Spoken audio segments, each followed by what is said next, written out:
Karibu mpenzi mtazamaji katika runinga ya Hope Channel Kenya, nami Diana Washeke. Leo katika kipindi cha maoni yako tunaangazia swala la ajali barabarani, haswa katika msimu huu wa sherehe za Krismasi na sherehe zinginezo. Je, maoni yako ni yapi? I think that first of all, Christians across Kenya should start by praying. Because this is a time when the devil wants to take lives that are not fully done with on earth. Second thing, well, I think people should really try to drive safely, observe the rules. Don't drink and drive. I mean, just observe the rules. That is one of the things. Well, the government, I won't say much about it because I don't know what they've been really up to. But for the drivers, just be careful. Because you as a driver, you're responsible for the other person, But Christians, remember to pray. God does not cause accidents. Accidents only happen through the devil. And so it is for Christians to pray and cover people with the blood of Jesus. That's my honest belief. As in, to me, it's like the government is somehow failing in putting the real structures, like the signboards of caution to the roads, and the bumps are put in such slightly in depth of it's a corner and it's a slope. They have to check on that and everything. Okay, I'm a Christian, and we as Christian, we have to stand in the gap and pray and go to our knees, and put the lives of others in prayer. Okay, saa zingine unaweza pata si yeye kupenda maybe, but in the cause of the work of the devil, anapitia kwa dereva, maybe he's drunk or something, or maybe he's trying to ignore the signs, and to ignoring the signs, that means the devil kidogo amekuhinda your mind to that extent, lead others to lose their lives, Yeah, so I guess to the drivers here, they have to be keen and everything, and they put God first. Before starting the journey, you put God first and everything will go well. Okay, the accidents have become so much, so the government can just punish the reckless drivers, and they should also train the drivers so that they can know how to drive, especially when they are overtaking. No, people are just rushing. People are rushing so that they can make a lot of money in a day. So that's caused a lot of accidents. Yeah. Okay, they can go something like a thorough training before you are approved to drive the PSV vehicles. They should go for a thorough nini training. From a physical planning perspective, especially that Salga area, particularly that area, we as planners, as physical planners, tulikuwa tunaonelea if the road can be redesigned in such a way that because that point it's a hotspot for these accidents, and so much interventions zimeletwa pale, kumekuwa na traffic officers pale and so many other interventions but still at the end of the day you find that the brakes always fail. So I think the best thing is to just close off the road as at now and do another design of that particular section, and then divert traffic from that Salga area. You can divert traffic, either people coming from the western areas can use the Molo route to Nakuru, or they can use the Eldamaravine route from Eldoret to Eldamaravine to Kabarnet to Nakuru area, so that particular hotspot can be redesigned and then opened up again when at least it will be safer. And generally I think that drivers should they should be kuhamasishwa. In any working setting, you do regular trainings to enable the practitioners of that particular area to improve. So our drivers, unaweza sema wamekuwa trained ama wako na license na mambo kama hayo, but they still need regular training, regular seminars on just sensitization on driving safely and making sure that they at least easy accidents zipunguze. We are living in a country that you're assuming that you're all well in terms of traveling here and there. That's why the initiative ya kuwa na SGR from maybe Nairobi to coast is a very nice initiative. Same case, you should have initiatives such as mass transit to different places or to our up countries, because you find that most our roads are jammed due to people wanting to use their personal means. So if you have these means that you all travel in a mass transit, we'll reduce the amount of traffic in our roads. And we see mass transit move at a slower pace compared to the personal vehicles. So in my point of view, the personal vehicles are the ones who are like hao wenyewe ndio kwa barabara kwa wingi, but the mass transit ama the public transport is which has failed, it should be improved in such a way that most people, if I'm traveling to Nakuru or Eldoret, I should be able to use the train, which is much safer compared to the road transport. And then need a totally new redesign of that road, because the road is not bad, as you it's not hilly, there's something just, I don't know, we about the road. So you should do a redesign or close that part completely and use another. When you lose someone, it's so painful, and even if it's a friend that you know, it's still so painful.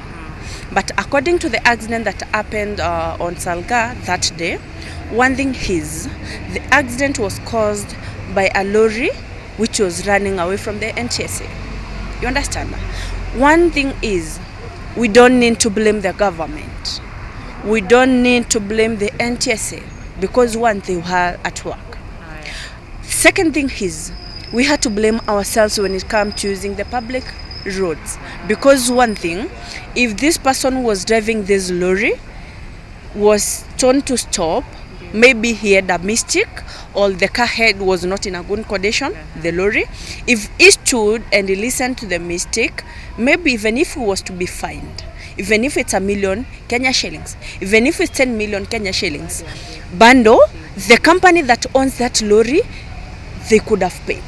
You understand? Because they cannot put you into a trap whereby there is no mistake. But now look at the point whereby this person running away from the NTSA, it means that there was something wrong. You understand? Whatever he stood, he could not have lost, the lorry could not have lost the control, because it lost the control, and that way it caused the problem. Now, what I'll tell people is, as you're using these public roads and it's on a festive season, remember these cars are carrying families. They are carrying like a full family, relatives and everyone. Now, remember one thing, when the traffic it's on the road, there are those people in power to control the traffic, maybe the roadblocks and everyone. When they make you to stand, you need to start, because one thing, you never know if they want to alert you of something ahead of you. You understand?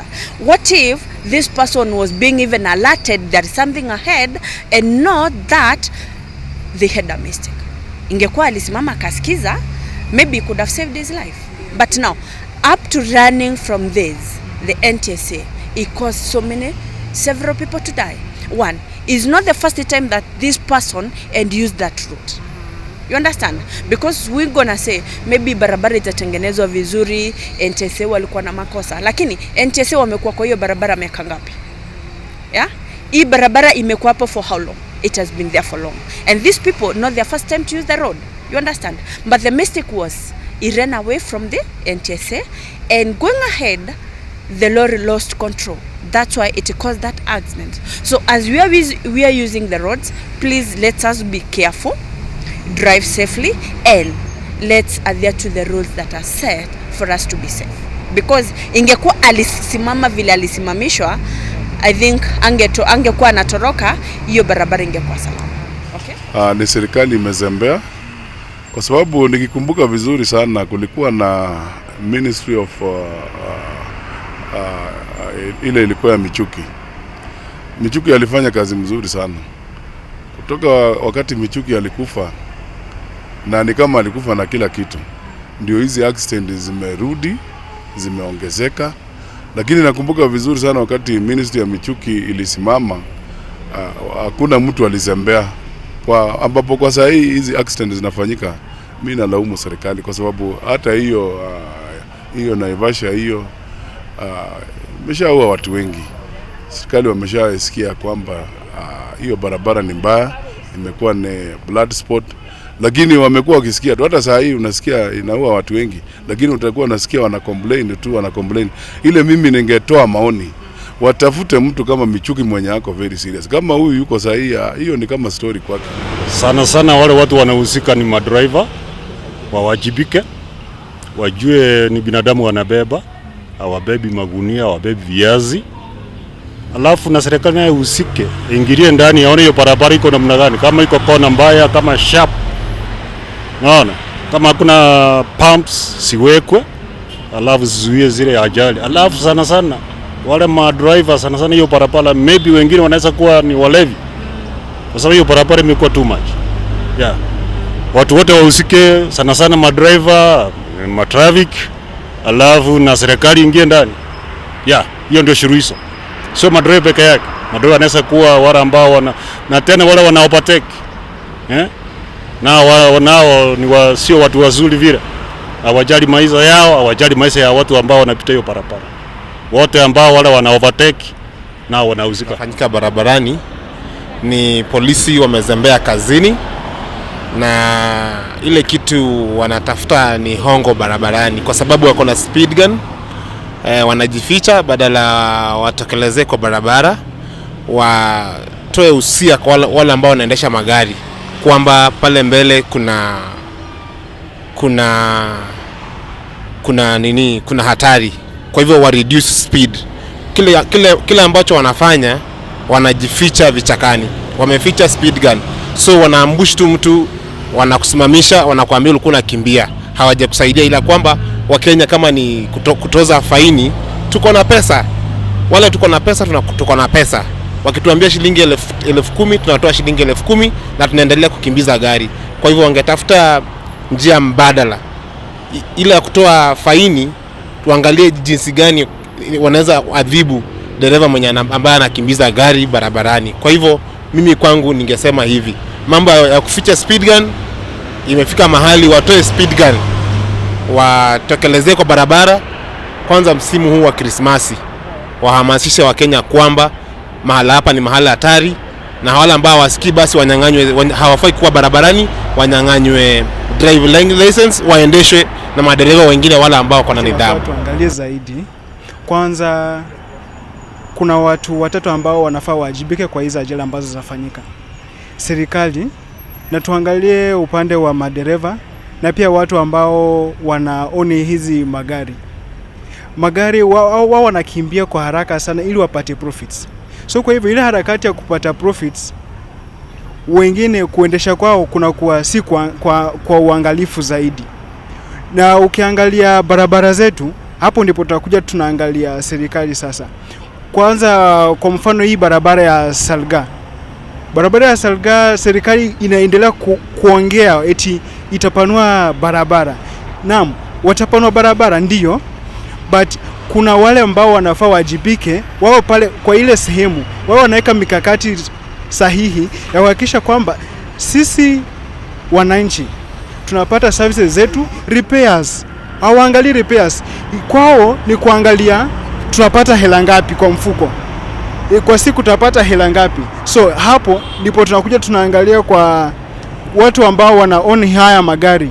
Pia wako wanapeleka gari zao service, ndio they are mostly defaults that cause these accidents. So hata okay, tutaangalia magari ndio, but madereva pia nao, hizi vitu ambazo zinaitwa simu pia zimekuja kutuua. Mtu anaendesha gari huko anapokea simu. So hapo pia madereva wetu inafaa wajibike zaidi. Madereva wakuwe waangalifu sana, kwa sababu tumekuwa tukibebwa na hizi magari, unapata dereva tu yeye akiangalia, akiona ati kuna ka space, nataka tu ku overtake hata bila kujali nini, hata haangalii side, hatumii side mirror fenye inastahili. Mimi ningesema sana madereva wakuwe waangalifu kabisa, kwa sababu to the government, mimi fenye naonanga hiyo barabara ni kama imetengenezwa vizuri, lakini madereva wamekataa kuwa waangalifu kabisa, kwa sababu kisikiliza maybe the reasons which they are giving at maana hiyo accident imehappen ni kwa sababu maybe ati alikuwa na overtake, ati hakuwa anataka miwa ibiwe, ati hakuwa anataka zui nini. Lazima wakuwe waangalifu, alafu wakuwe kwa barabara, wajue ni watu wamebeba na pia wao pia ni watu, ni mioyo watu, sio tu kwenda tu ikiholela tu. Hata negligence ya drivers, they're very careless when they're driving. It's not the passenger's fault, because really, why would you overspeed on a highway? For me, I think it's the fault of the drivers, not the pedestrians, and neither is the government to blame, because the government has really made the roads accessible and the roads are nice. It's for us to utilize the roads and for the drivers to make sure they follow all the road signs. Hayo ndio baadhi ya maoni ya Wakenya kuhusiana na swala hili la ajali barabarani, haswa katika msimu huu wa sherehe za Krismasi na sherehe zinginezo. Je, mtazamaji, maoni yako ni yepi? Hadi wakati mwingine, mimi ni Diana Washeke.